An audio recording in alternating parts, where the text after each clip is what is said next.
Hey guys, Enchanting Gaming here. Now we're 4 days from the release of Wilds Unknown from the big box stores, and we're already seeing the whales and speculative investors getting in on these Toy Story cards, which is totally expected. There's three Enchanteds of them, one iconic. Toy Story, huge popular IP.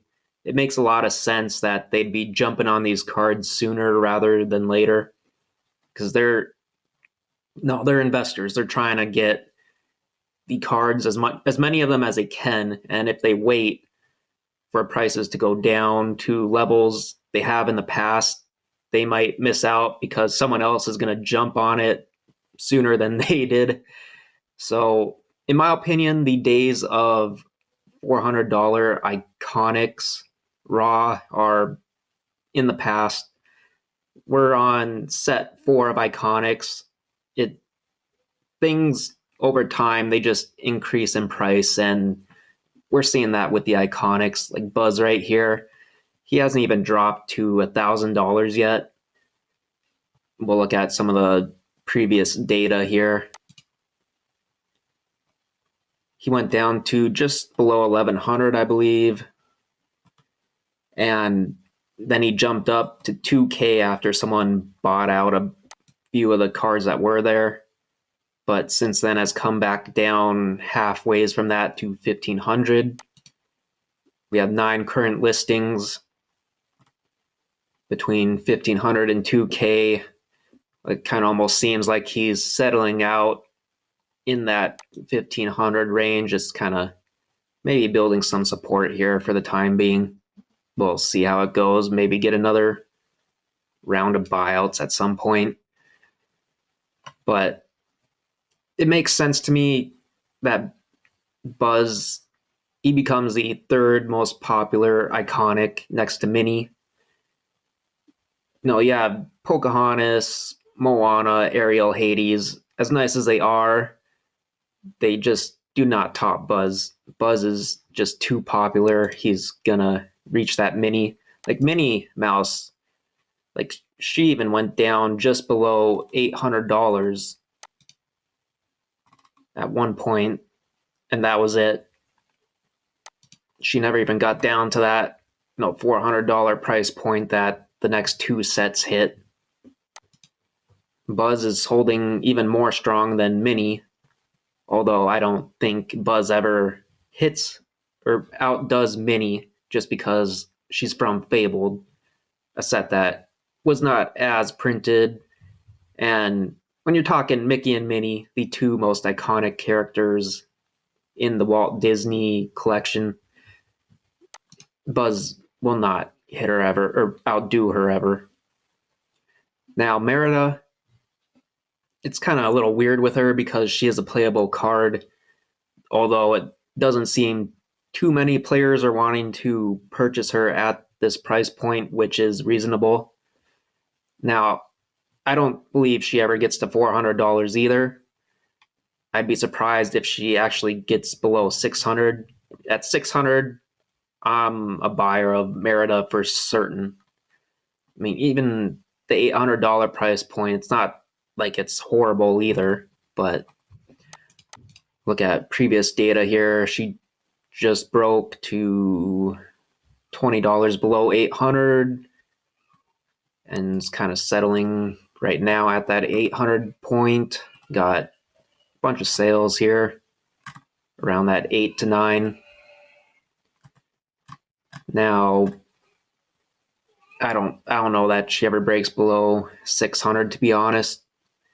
Just the artwork's nice and all, but I think we're just reaching this point in Lorcana where the investors, they're just not going to allow that to happen.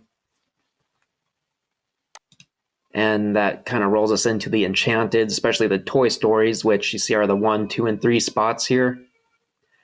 Expected.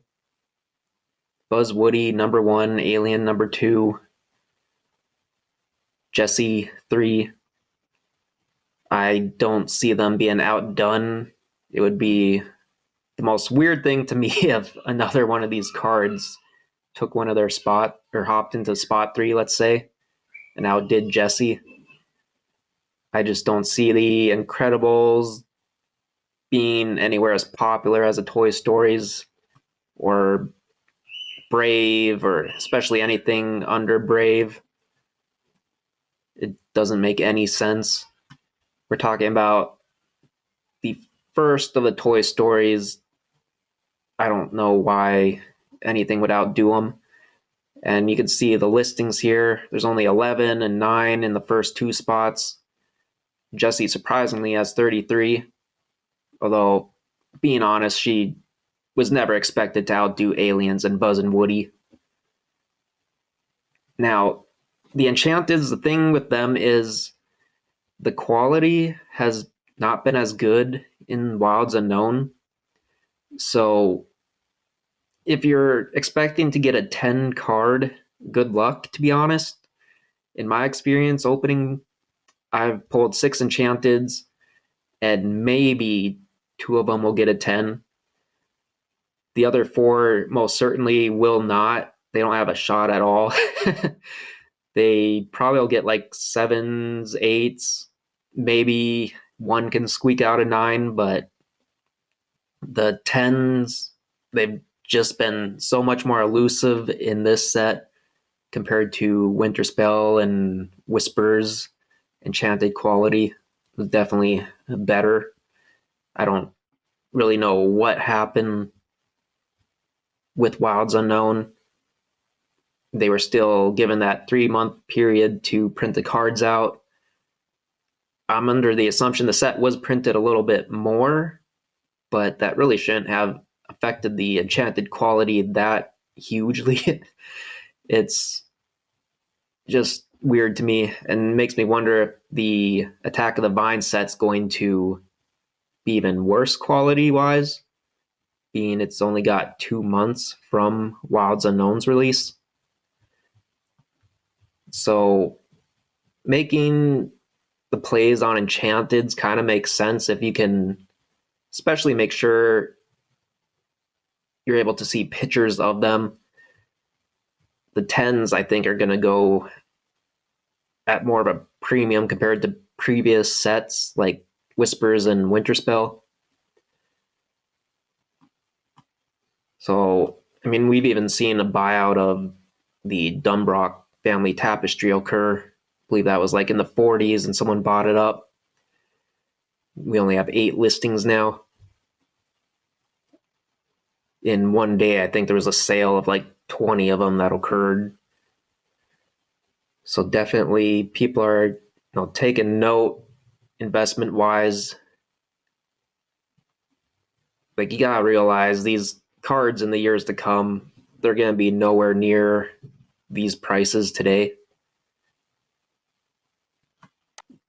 Now, outside of Iconics, the real gem to me in Wilds Unknown has to be these pre-release kits.